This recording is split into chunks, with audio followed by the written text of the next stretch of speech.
I was just talking about it yesterday with my parents and Matthew, and I don't know, it's still the same. Like, I never thought I'd make it this far.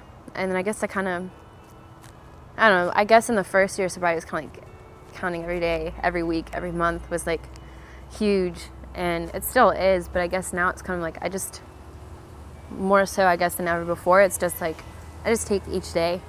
Well, I guess the idea of being all better is kind of silly. Like, we're human and we make mistakes, and the idea of, I don't know, addiction's like anything else in your life. Like, people making mistakes is never going to be over. You're never going to be better.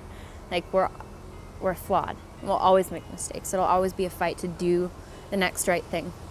I don't know, there's times where I'll go weeks and it's just kind of a breeze, and there's times where it's like minutes through the day where I have to be on the phone. I need somebody to be with me. Like, I need to be in constant contact with God. Like, there are moments where I feel like I'm completely helpless all over again. Like, even 3 years down the road, there are moments where I'm absolutely terrified by the reality of being human, that I'm not perfect, that I could make mistakes, that I'm going to make mistakes, but also accepting that and accepting grace, and that's okay. Like, that it's okay to not be okay. And just, I don't know, it's really been reinforced that there's really never an excuse to use. Like, I've been through a lot, like, that's just life. But there's really nothing that I can't walk through with the help of community, of not just receiving from community, but giving back. It's really been a major period of giving back, like finding balance, like to make sure that I'm taking care of myself, that I'm being poured into, but that I'm also making myself available to give back and pour into others. Like, I just want to give back what was given to me.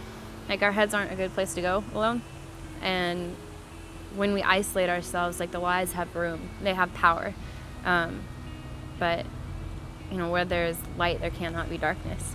So in sharing those things and being community and exposing that and letting it be transparent, it doesn't have power over you anymore, and it's a hard thing to do. Leaves fall. I used to speak about storms, but today I'm going to talk to you about leaves. Yeah, in the past year, I always wanted to write a book. I always thought that maybe one day after I was dead, like, somebody would find my journals and publish them. Like, I don't know, I've said kind of like Emily Dickinson, but obviously nowhere near that, just the idea of that. But I've actually had the privilege of seeing that happen, like, while I'm still alive. Basically, I put out my journals.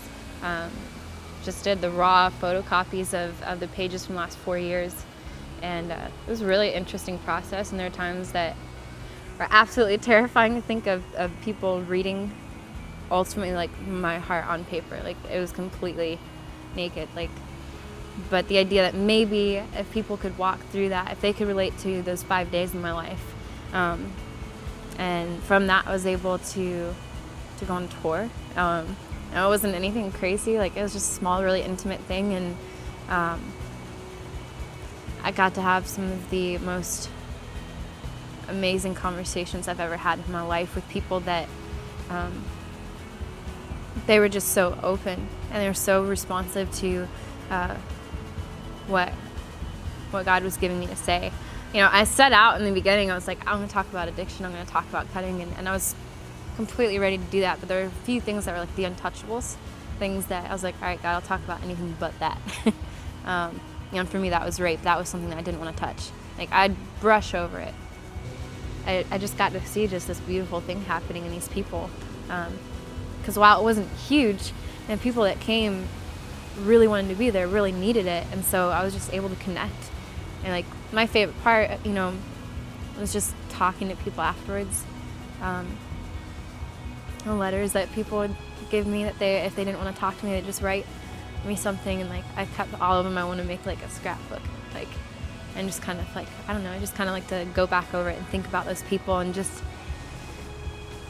the things that have happened to me, and believing that that's possible for them, and that maybe I got to play some kind of small part in just helping them see that is just so awesome.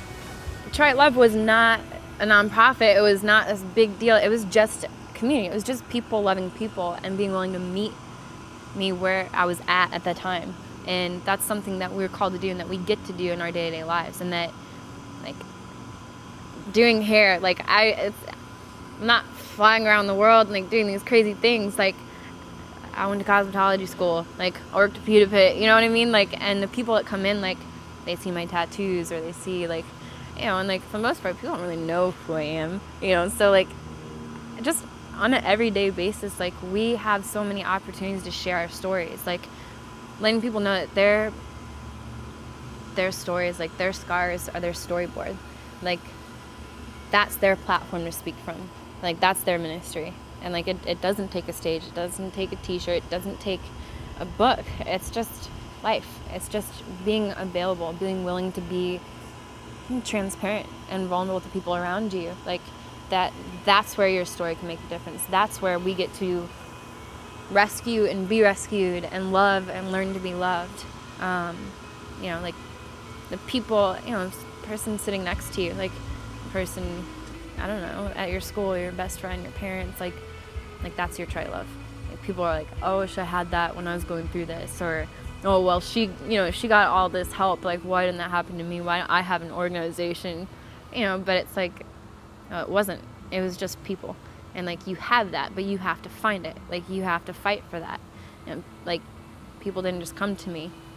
I had to want that. So through your community, through those churches, through those people, like, whether you're the one who needs help or the one who wants to help, like, whether it's on, like, the level of getting somebody into rehab or just being there and just listening, like, you have that opportunity every day in your relationships with people, and that's all that it is, you know, and that's what makes the biggest difference. It's not this holy crusade, it's not religion, it's not necessarily a cause, it's just loving people.